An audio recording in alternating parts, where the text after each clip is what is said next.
back to season 3 of What the Fertility. This morning we are sitting down with Megan of 412 Fertility. She is the founder of 412 and she is a previous OR nurse at a fertility center, I believe in Pittsburgh. So welcome, Megan. We'll let you kind of share more about yourself.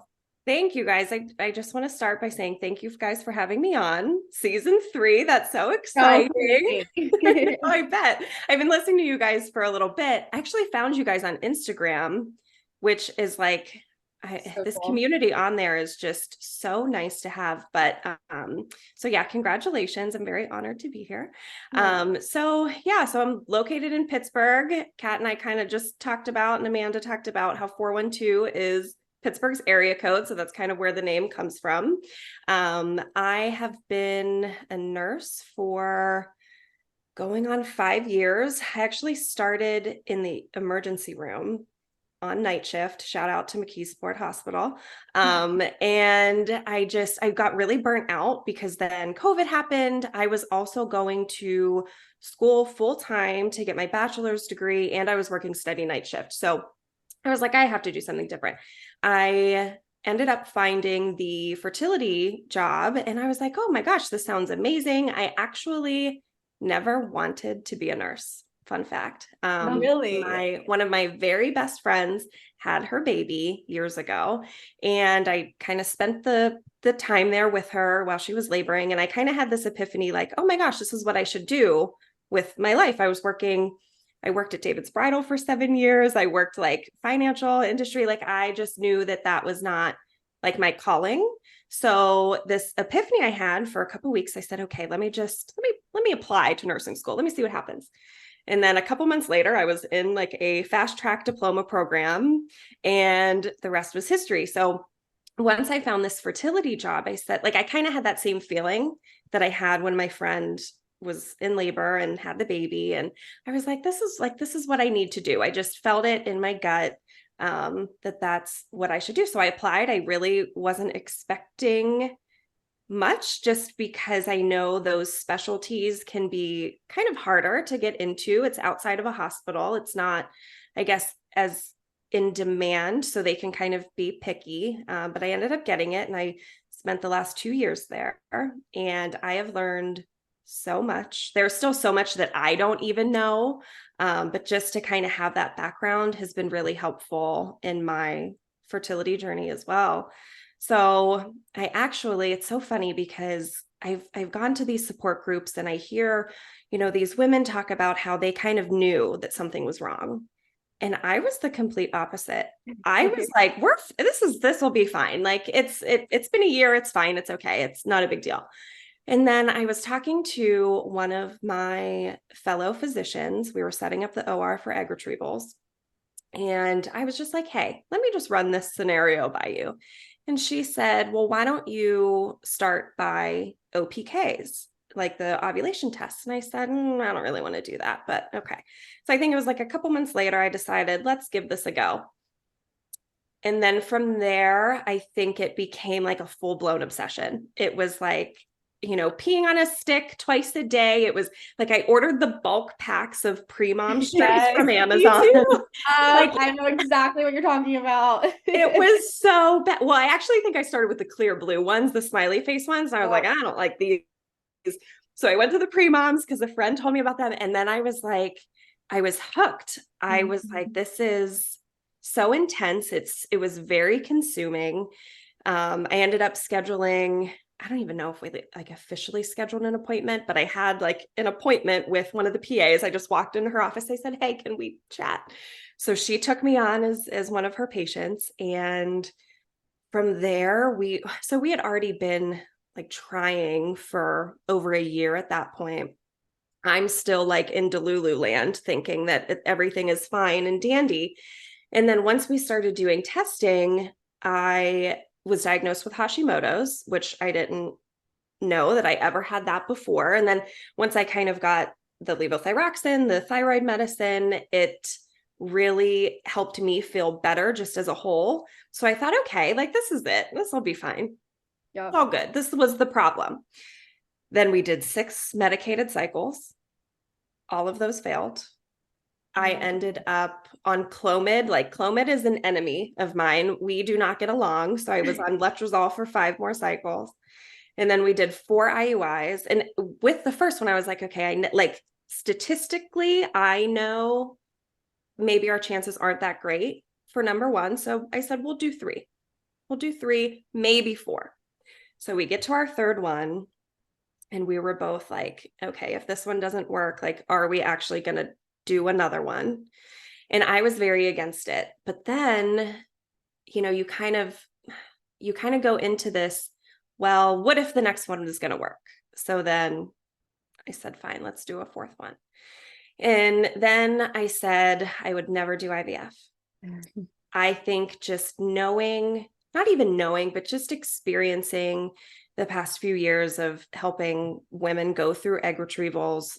I was pre-op, intra-op, and post-op. So I would take you in pre-op, go into the OR with you, come back out in post-op, and we would kind of rotate through this. So there would be days I remember that I would have a monitoring appointment, pre-op somebody, run to ultrasound, come back, post-op them, have one of my coworkers draw my blood real quick, send that to the lab. Like it was just very, Goodness. it was a lot. All consuming, right? And so I was going to ask, did your coworkers know? So it sounds like you were a patient there. So yes. And I think I want to keep hearing your story, but I think you having watched the IVF process from the sidelines had to have been so much more terrifying, for the lack of a better word, to just put yourself in those shoes. Yes. I think that it was more of just knowing the mental load about it. But the thing with me is the injections, the medications, that's all, yes, it's very intimidating for everyone. It's a very hard process to start all of that. But then just knowing like the emotional toll that comes with it, I was like, I don't know that I want to do that. Like, I feel like we already did 10 months of treatment in a row. And we were both just very burnt out. I had always said like, no, I'm never doing IVF. It's not something that I feel like I want to do with my life. And not like, obviously I'm there for it. I'm very appreciative that it's there.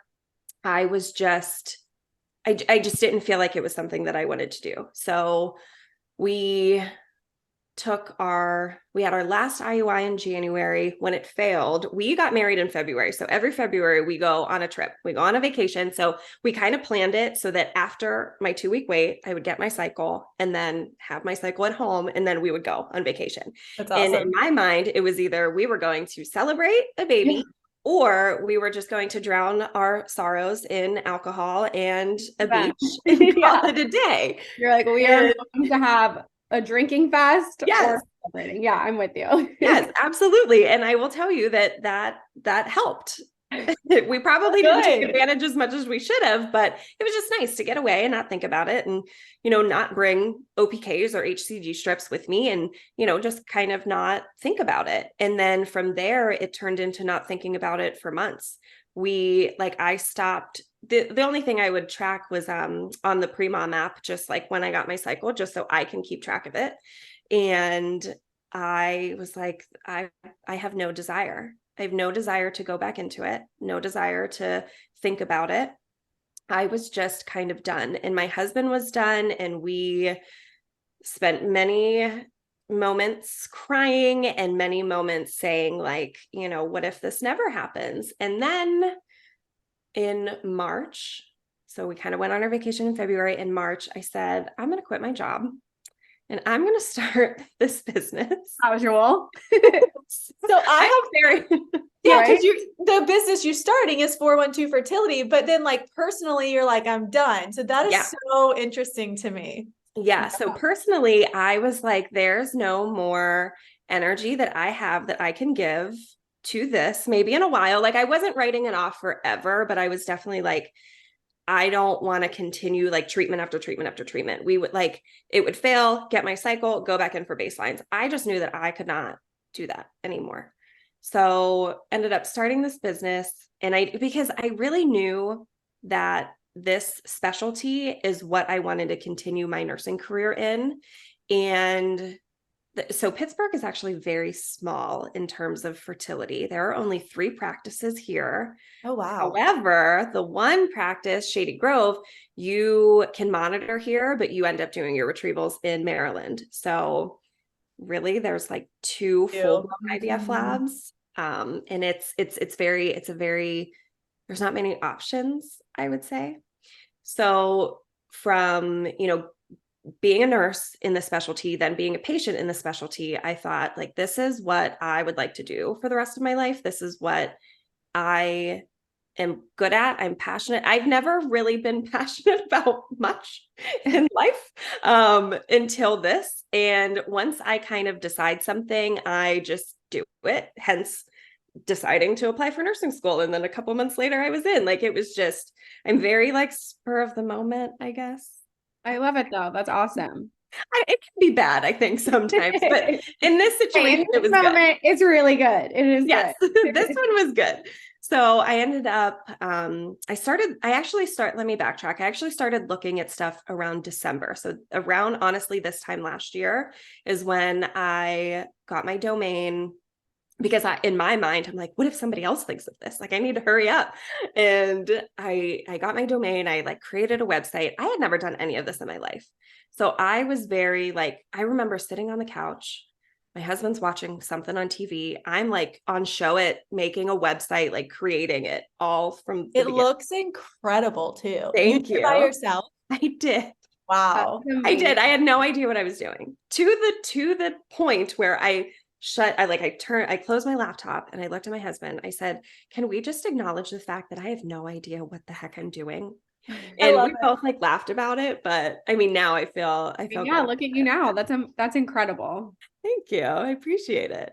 So yeah, so I ended up starting this business. I left my job in the OR March 10th and then launched March 17th. Wow. So very that's like that's a big leap. Yeah, it was very scary, but I was like, no, this is what I'm going to do. So I'm going to do it. Yeah. And I know, I was going to say, I know Amanda and I are like super up to speed with what 412 fertility is, but can you tell listeners what it is? Because it's super unique and cool.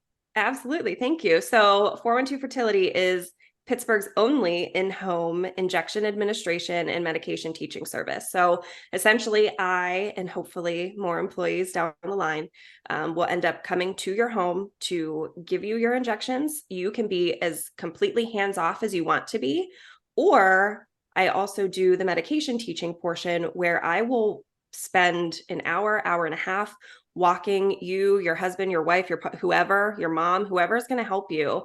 I have demo supplies here. It's a hands-on training. I show you exactly what to do and how to do it correctly. Because for me, it has just been mind-blowing as an industry that we allow patients to spend thousands of dollars just on medication alone.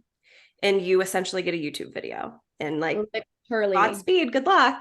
Literally. Oh my gosh, it's so incredible that you're doing this. I wish like I had you in Charlotte back in the day, because I can remember, and I'm sure there's so many listeners that have gone through this. Like, we watched YouTube video after YouTube video, and like I literally at one point we thought we did it wrong, and then I'm like sobbing on the floor because I'm like, this is our only chance. Now we can't do the egg retrieval. And like, I mean, it is so traumatic because it is. I don't have a nursing degree. I don't have any kind of medical history. Like, I don't know anything about It's clearly so traumatic because I was the same thing. Like, we got our meds for $5,200. I remember it gets shipped to your house. And like, granted, I work in healthcare. So I was just like, but it was the same thought process of, my husband said, this is legal. They can send you these needles and this medicine, and you're just supposed to like inject it. Get yourself up. Like, what? And to Amanda's point, we had Omnitrope. So I would love for you to talk about this too, where you're having to like mix a liquid with the powder, and you're like that, and that my husband was like, that's dangerous. Like, what if you don't do it right? And so this is such a need, and you offer virtual options too, right? I do. Yeah. So I've actually had a few clients out of state that have found me actually on Instagram.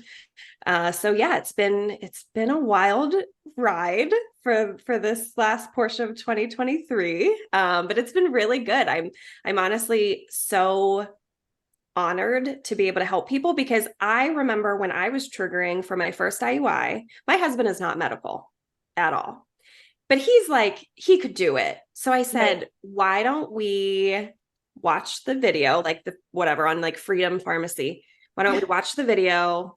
I'll pull it up and then you can inject. Like that can be your way of helping me. And he's like, yeah, I got it. Cool. He watched the video. He's like, perfect. We set our alarm because I think our trigger was at like 10:30 p.m. So we're like, let's just, if we fall asleep, like we'll at least have an alarm set. So the alarm goes off. I go to grab the Avadryl out of the fridge, open it up, wipe my belly. He comes over and I said, okay, like it's time. And he goes, do you think you could do it? And I said, no. I mean, yes, but no, I'm not. Because let me tell you guys, like full disclosure, yes, I am a nurse and I've been a nurse and I've injected more people than I could probably ever remember. I love putting IVs in. I love all of that. But the second that I had to do it to myself, those same nerves that honestly you guys probably had, I had them also. Because it's a totally different mindset when you're injecting another person, which so many people say to me, like, that doesn't bother you. Honestly, it doesn't. It doesn't bother me to inject other people, but to inject myself, that first time I was like, I'm going to play this off that like he's going to be helping me. That's his contribution. That's his contribution. Exactly. But really it was the anxiety. It was the fear. It was just the, like, you know, they're not that painful, like once you get used to them, but just the anxiety and the, you know, nerves leading up to it, I think is the most traumatic part. So for me, I thought, so I know my husband was nervous. I know I was nervous. So I want to be that person and hopefully one day have a team of people that can kind of be that calm, because you as the woman who's getting injected, you don't know how those hormones are going to make you feel. You don't know how badly it's going to hurt. And most importantly, you don't know if it's going to work. And I think all of those emotions tied together just creates a huge bundle of nerves. And then your spouse or your friend or whoever's helping you doesn't want to hurt you. They want to make sure that they're doing it correctly. And then they're kind of also thinking like, well, what if I mess it up and then it doesn't work for her? And, you know, this was all for nothing. So I think for me, just kind of having that like third party person, like professional that can just help walk you through it is, I think that's very important for me, because it's, like I said, it's just insane that we ship these meds to people and it's like, here's some videos, call us if you need anything. But really the offices are closed anyway during that time. So you have to call an on-call physician. So any client that I have, I tell them all that, even like people that just send inquiries, I say to them, just text me. You have my phone number. If you have any questions, I might not always know the answer, but I'll try to help you the best that I can. That's amazing. That is incredible. Yeah, I think your whole point about, I mean, the offices are closed when we're doing these injections, and typically healthcare offices now, like you get like their answering machine, they'll call you back 2 days later, and all of this stuff is so time sensitive. So, I mean, this is such a up and coming model too, not only like for infertility and fertility, but I see this in-home model for like Botox and like all that stuff. And it's Everything. yeah, it's absolutely just like rising on the charts of like preferred care. Yeah, absolutely. And the thing that was so important to me too is I know how many times a week somebody has to come in for monitoring. I know how many times they have to set their alarms early so they can get to the office before work. And, you know, kind of juggling all of that, I said, because I had people ask me like, oh, do you think you'll ever have like an office in the city? And I thought about it and I said no, because I really want this to be as convenient and as stress-free as possible. You're in the comfort of your own home. You're not, you know, in some random like other medical office, because you're already spending so much time getting blood draws and getting ultrasounds. And I just didn't like, I honestly though, I think it's because I was on the patient side as well. I knew what I would want if I was a patient. And that's what I'm trying to provide, is just, as somebody said to me the other day or yesterday, I think it was, I had posted, I'm now offering a new service where I will like go pick someone up from an egg retrieval because you need that like responsible party person, or like just sit with them during an IUI. And really what made me do that is a few clients had asked me if that's something that I'd be willing to do. And at first I was like, that's not really something that I had ever thought about doing, but sure, like I don't mind. That's fine. I'll come get you, or I'll come sit with you, or, hold your hand, whatever. And somebody said in a comment yesterday, like, oh, it's like an art doula.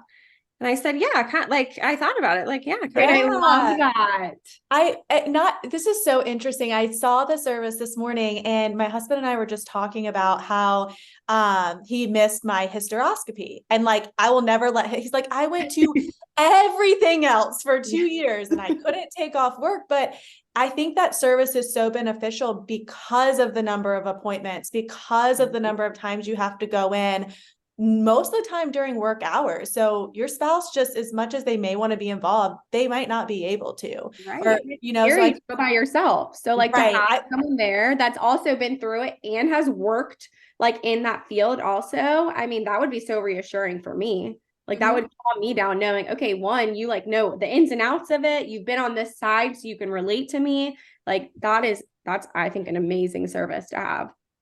That's what I'm really just trying to do. I'm just trying to be that support. That I feel like infertility is such a world of loneliness anyway, that if I can hold someone's hand through it, that literally or figuratively, that's what I honestly feel called to do.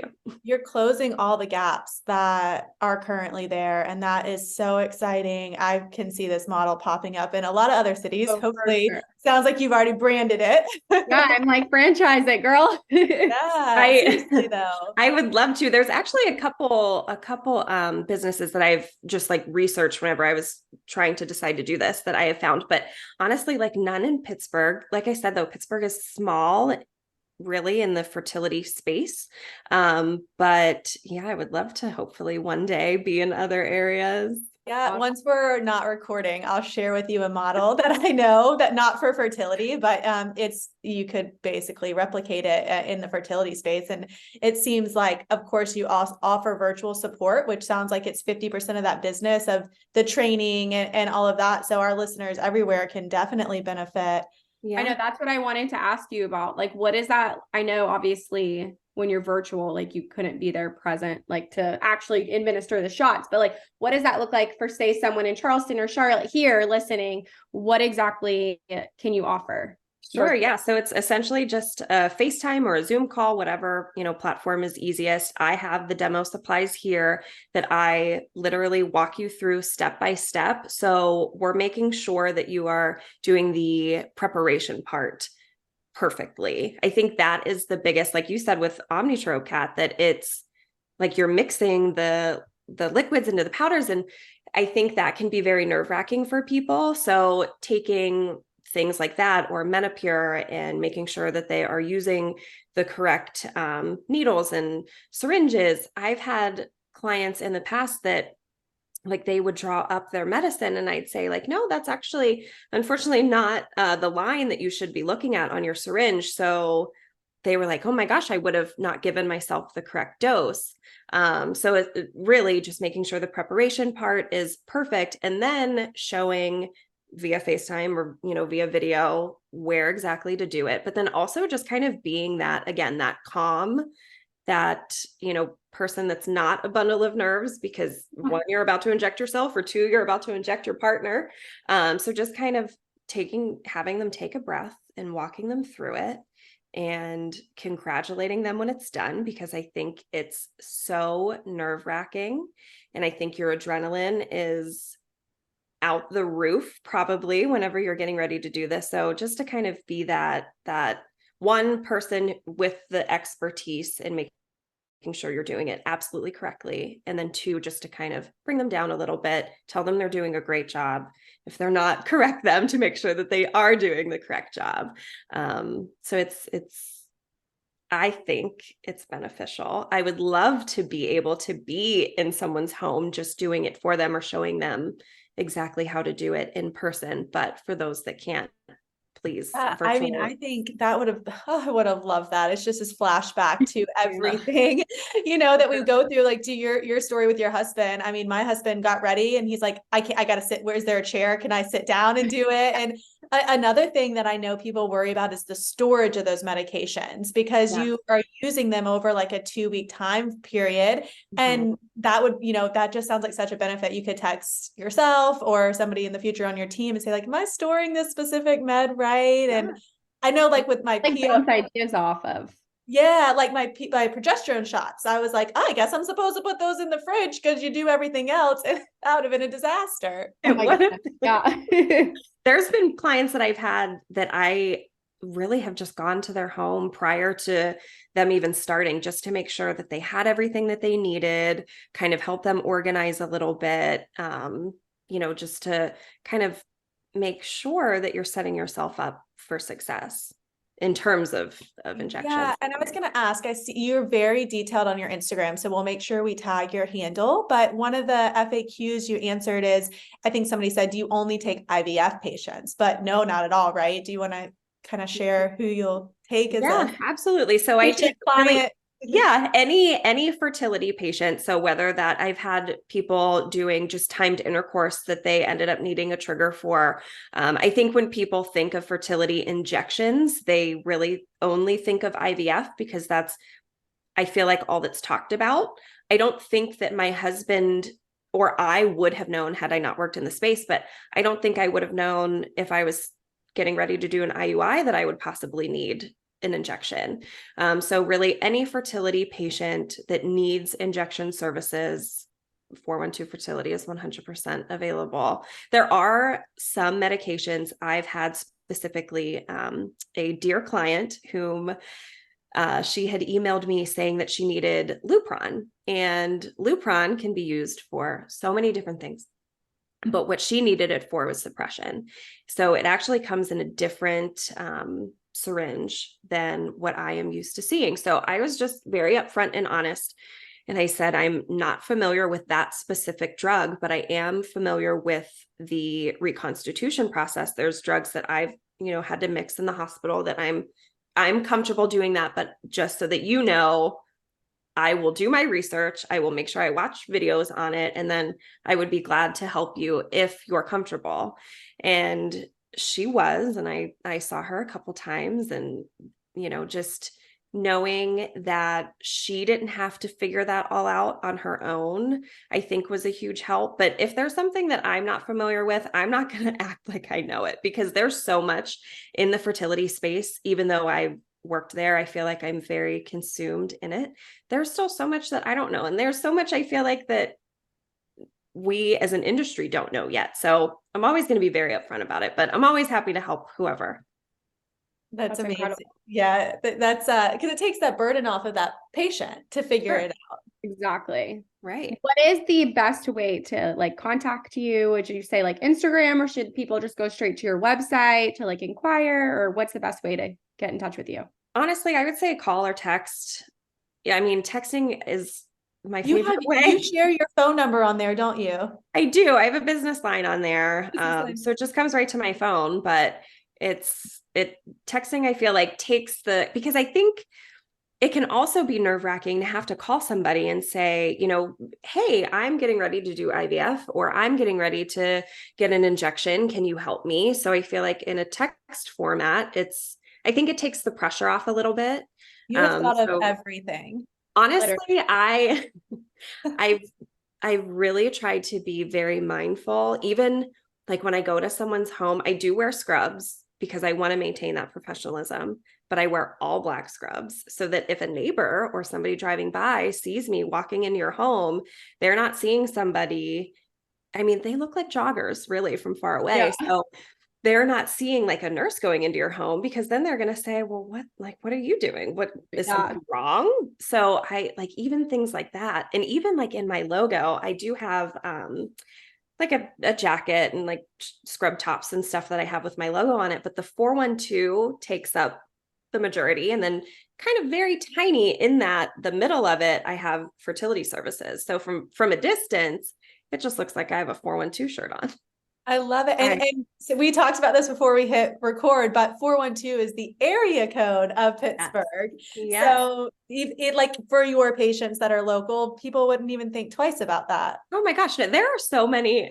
So there are actually so many 412 businesses in Pittsburgh that they would have no idea unless they were like up close. If they were standing next to me, they'd be able to read it, of course, but from afar, you can't tell. So I tried very hard to like be mindful of people's privacy because I know this is such a private thing for most people. I didn't share with honestly hardly anybody until I decided to launch this business. And then I had close friends text me like, oh my God, I had no idea that this is what you guys were going through. And honestly, even now, I'm sure by the time this airs, we will have posted, or I will have posted about it, but we actually did decide to do an IVF cycle. So we are still waiting for PGT results right now. So I haven't posted about it at all. I've actually kind of like taken a step back from social media these last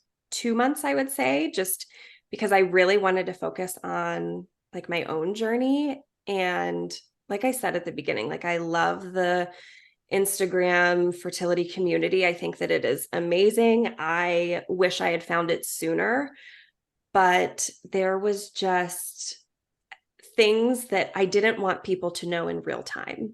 So even like right now, we're still waiting for our PGT results. So I haven't posted a single thing about, well, I guess I posted a photo of me like at egg retrieval, but unless you're in it, you have no idea. Yeah.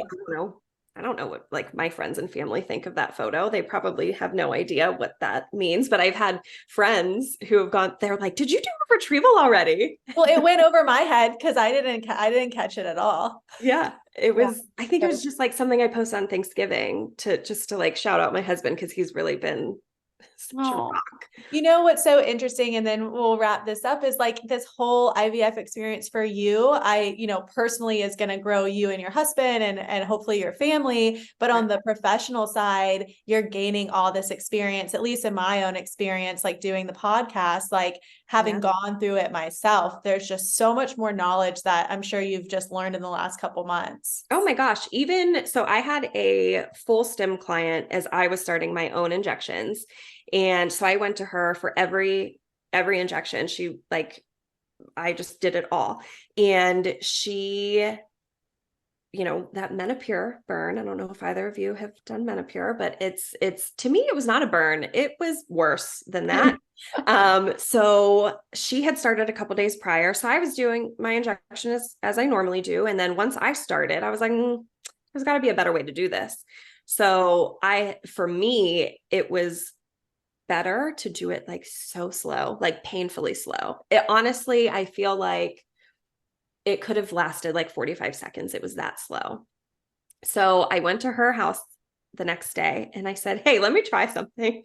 So I injected it how I injected mine once I kind of figured that out. And she was like, oh my God, that does feel better. So just like those little nuances that I would never know had I not gone through an IVF cycle myself, I think is just, really cool to share with other people. Absolutely. Well, I am just so excited that you're our first guest for season 3. I know, this is so fun. Couldn't have lined up better. Will you share and I think you already have, but will you spell out your Instagram handle so that people can find you, which I'm sure they'll be texting you after this episode airs. Please do. It is at 412 Fertility. And then my website is 412fertility.com. Like I said, my phone number is on Instagram. You can text me, email me. Honestly, it doesn't matter. Any way you reach out, I will do my best to get back to you as soon as possible. Well, thank you so much for being with us this morning. Thank you guys. I appreciate it. Congratulations again on season 3. Thank you, Megan. It was so nice having you on, and we can't wait for just to hear about all your new patients and everything that you're going to continue to have and it's going to continue to